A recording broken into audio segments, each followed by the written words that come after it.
Hey everyone, my name is Orion, and today I will be covering the various spoilers littered in the latest Jujutsu Kaisen opening, SpecialZ. I won't get too deep into the symbolism, since to me at least, most of it is fairly surface level. Plus, I like looking to see all the hidden Easter eggs and finding their corresponding manga panels way more anyway. And with that introduction out of the way, ladies and gentlemen, SpecialZ. You are my special.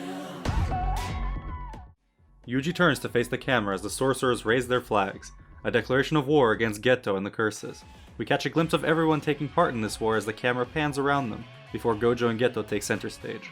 SpecialZ is, well, very red.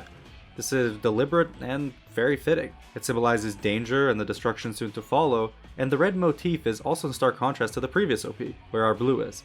While the vibrant blues present in that OP gave us serenity and calmness, and showed the unity between Gojo and Geto, with this line here, joining the two, in SpecialZ, Gojo and Geto are no longer unified, but instead divided, not just by the line, but in distance, as well as the path that they go. Gojo to the left, and Geto to the right. Our first shot of Shibuya is cut short as we are dragged down into the station, similar to what happens to the people of Shibuya. The war flags flutter in the wind as a new curse is born. In the earlier version of the video, I actually had this being the Grasshopper curse, but it was brought to my attention by Mr. Explosive Grave 703 here that it is actually Mahito. And I went ahead and looked, and as you can see here, it is indeed Mahito reaching his final form. So I just want to make that quick correction, on with the video. And as we descend even further down, Geto and the prison realm greet us. Gojo has already been sealed. The camera pans to show the two teams taking part in the Shibuya operation.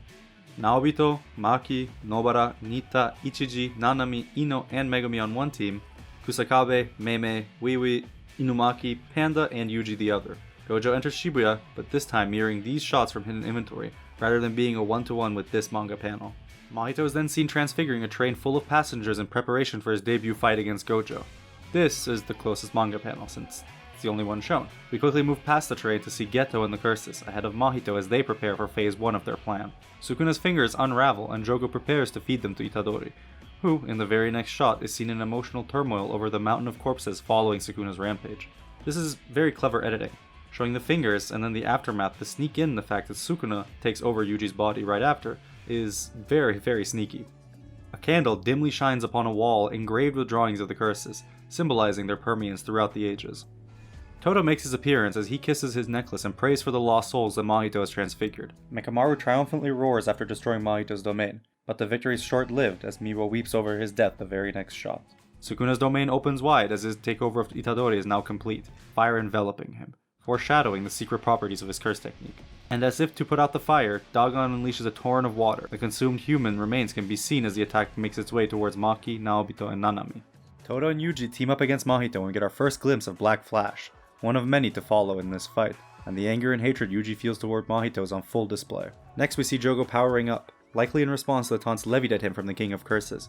Anger turns into despair as Choso realizes who Yuji really is to him, and immediately after that, a brief shot of Toji entering Dagon's domain fills the screen. The one who left it all behind, finally, joins the fray. This phenomenal shot is then followed by Geto dropping a curse into the ground. This is the scene from the manga. The baddest bitch in JJK makes her appearance, and honestly, it's such a damn shame that she's a pedophile. It should have been me, not him. This is the panel of her before her small fox fight. This scene doesn't exist, and neither does this one. Moving on. Megumi slowly gets up after being dragged out of the station by Toji, shards of glass still in the air from the sheer speed on display. We get a short look at Shoko, who is also there, before her longtime friend is caught off guard by Geto. The memories flood his brain, and the prison realm is prepared to make Gojo its permanent resident. This breathtaking sequence follows, showcasing some of the pivotal domains and techniques in the art. Sukuna's malevolent shrine, Mahito's self-embodiment of perfection, Dagon's horizon of the captivating Skanda, Jogo's fire, piercing blood, Boogie Woogie, Megumi's super secret summon that he loves bringing out at any inconvenience, and finally, the money shot, Gojo's unlimited void. One final look at Shibuya and our cast before our eyes find Yuji, who turns away from the camera, ready to move forward.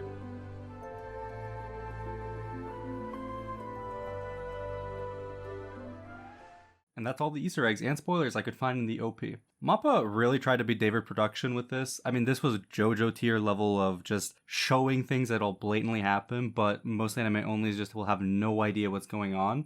So in retrospect, if you show this to your anime only friend, if you're watching with them, they're probably not going to notice half of this shit. Maybe if they're very perceptive, they'll see the shot of Toji going into Dagon's domain and they'll realize, oh shit, that guy has a scar. It's Toji, you know? Maybe he'll show up in this arc. But outside of that, there really isn't too much in this OP. Or, I mean, Gojo getting sealed is pretty crazy as well. But I don't know. It's cool to see how much stuff they snuck in there. And it's by far visually my favorite OP. I think the song itself is fine. I know a lot of people have issues with it. I think it's very fitting with the OP, but this was less about the song and more so about the Easter eggs, so to speak. Anyway, thank you for watching, and I'll see you all in the next video.